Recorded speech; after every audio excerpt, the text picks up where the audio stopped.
our bite-sized guide to the wide world of women's sport in Scotland.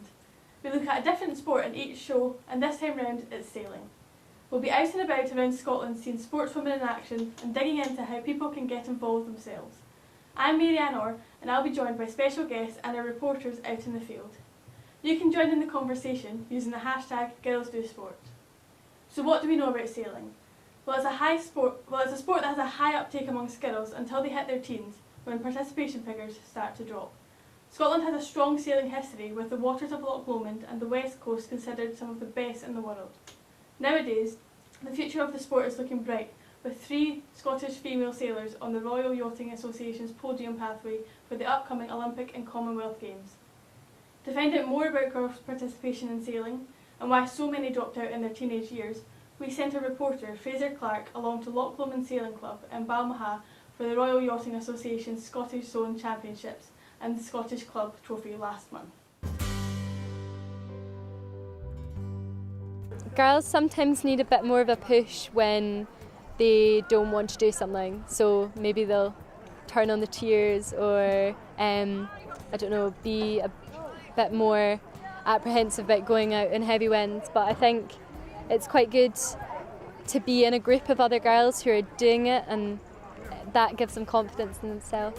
You're probably gonna hate it at first, because it's like pretty cold, and it's like you're at the mercy of like nature, so it's a bit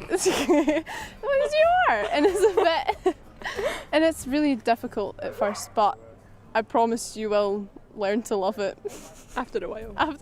You have your moments. It's really worth it, because like especially doing all the national activities, you meet so many different girls from all over, and it's so fun, and you just like bond even though you barely know each other. Yeah. And also I would say that sometimes you just get to a point where you feel you're doing so badly, but once you get past that point, you get really like excited and you realise how good you are after a bit. So keep at it. It's always fun, even though you're not doing well sometimes. It breeds confidence, really. So, they work really hard and achieve things and realise that those achievements are down to their own hard work, and that gives them such a big boost in their self-esteem that I think that's what keeps them going, and knowing that they're good enough and as good as the boys and everything else, and independence as well, kind of saying to mum and dad, no, I'll rig my sail, I'll pack my food. It's really good for them. If you're doing the UK squad, and because we're in Scotland and everything's on the south coast, like just the experience of going on a plane with a friend and no adults and just have to do everything yourself to get down there, it was like a huge step for me, because like last year I wouldn't have even thought about going anywhere without my parents, but now I'm just happy to go anywhere. And it's just kind of like a way to get away from everything, like exams and school and people, just by yourself or with someone else in a boat. Yeah, just having fun, you know what I mean? Just as long as you keep improving. Yeah. As long as the last thing you did is like as long as you're doing better each time. Then. Yeah. Well, I mean, when I was their age, I wanted to drop out. So, I don't know, it's not very appealing. Like when you're that age, you just you don't want to be out in the cold or in a smelly wetsuit, sailing this 2.7 and not moving. It's a bit, But once you get past that, it gets so much better. It's just the getting past that, the actually learning how to do it and then going fast bit. Because when you can go fast, it gets really fun. I guess like every coach, it's really, really rewarding, but at the same time, probably the most special thing for me is when somebody's so adamant that they can't do something and they're like, no, I can't do it, and then 2 weeks later you're like, remember you told me you couldn't do that, look at you doing it now, and they're sort of like, oh yeah, and it's like a light bulb moment that if you push through it they can do it, and it's really rewarding.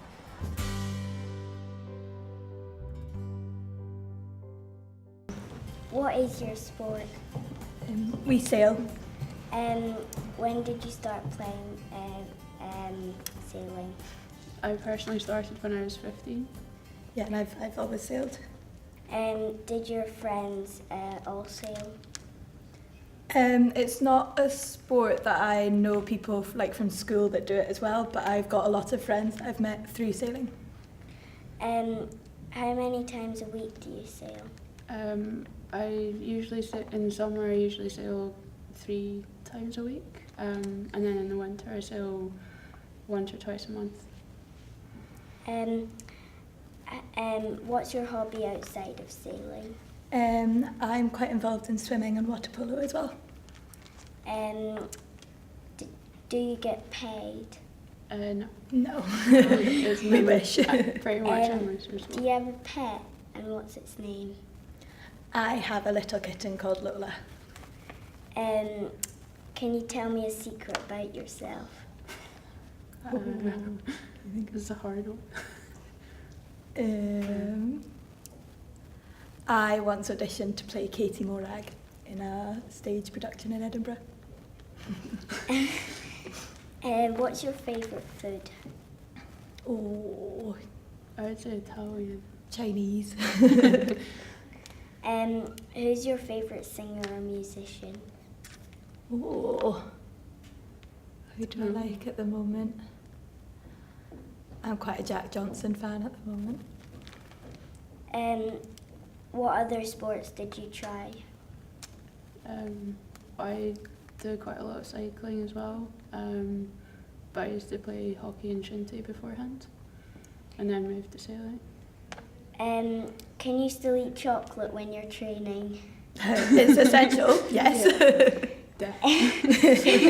What's the best advice someone has ever given you? To do with the sport or just in general? To do with the sport. I think just get involved as much as you can. The more you get involved, the more you get out of it. So just to keep like trying different things and sort of focus on what you want to get out of it, and try and find people that can help you or want to do the same thing. Who's your sporting idol and why? So many. Yeah. Go for it. I don't know. I'd say there's a couple, but like for really different reasons. Like from coaches to like the top sailors. Yeah. I've got, obviously there's Ben Ainslie, who's massive in the public eye at the moment, and so many gold medals, and he's so driven. So. M&M's or Smarties? Oh, no, that's a tricky one. I've got to go at M&M's. I'd probably say Smarties. Coke or and brew? Oh, neither. Cool. If I had to choose. Yeah. Cats or dogs? Dogs. Who's your best friend? My best friend is Emily. If you had a superpower, what would it be and why? Oh, I would like to be either to be able to fly or be invisible. I think they're both really fun. Yeah, I was going to say invisible. Yeah. I couldn't decide.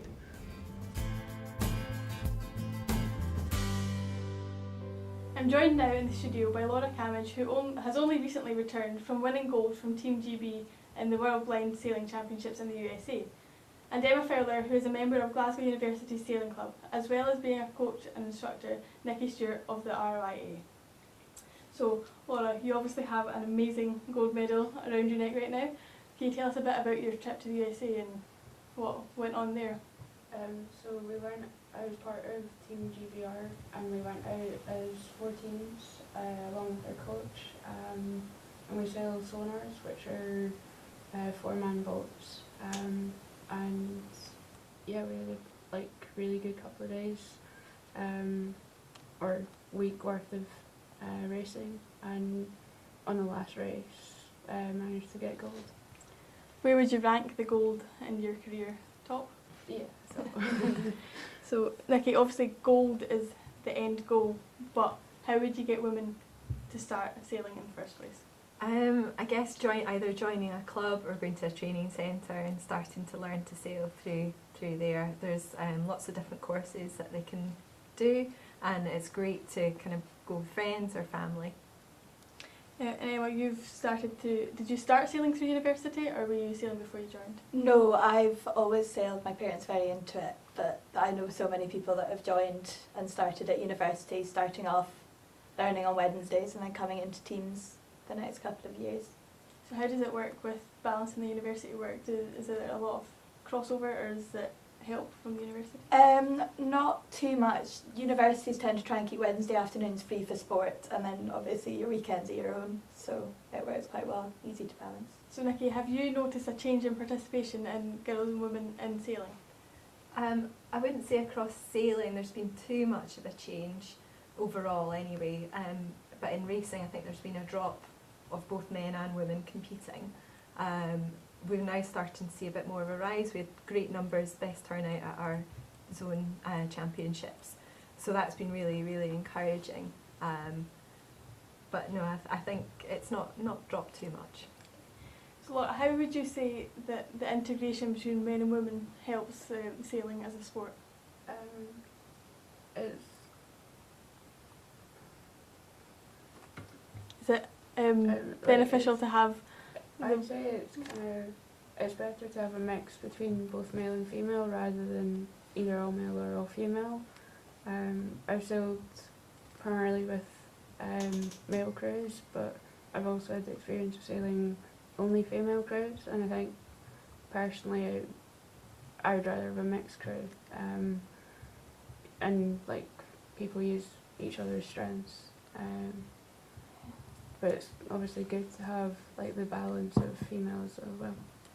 So Emma, how do you think that this integration between male and female sailors helps with the coverage of sailing as a sport?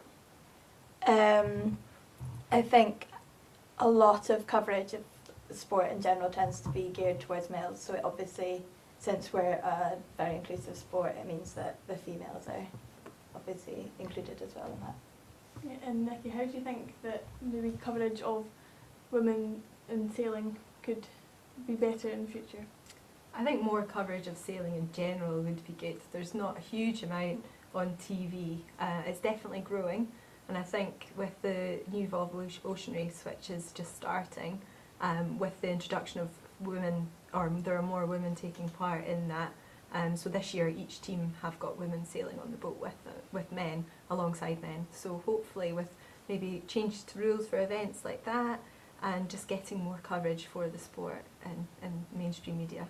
So there's a lot of talk about getting girls involved in participating, but how would you say encourage women into the coaching roles and the instructor roles?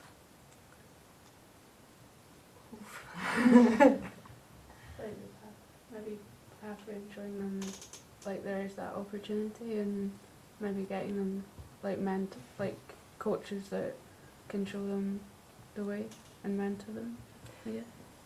Yeah, I think we've got quite a strong network within our clubs and our coaches to try and encourage everyone to come through as coaches and instructors, and it's something that we do as a governing body when top athletes are coming through.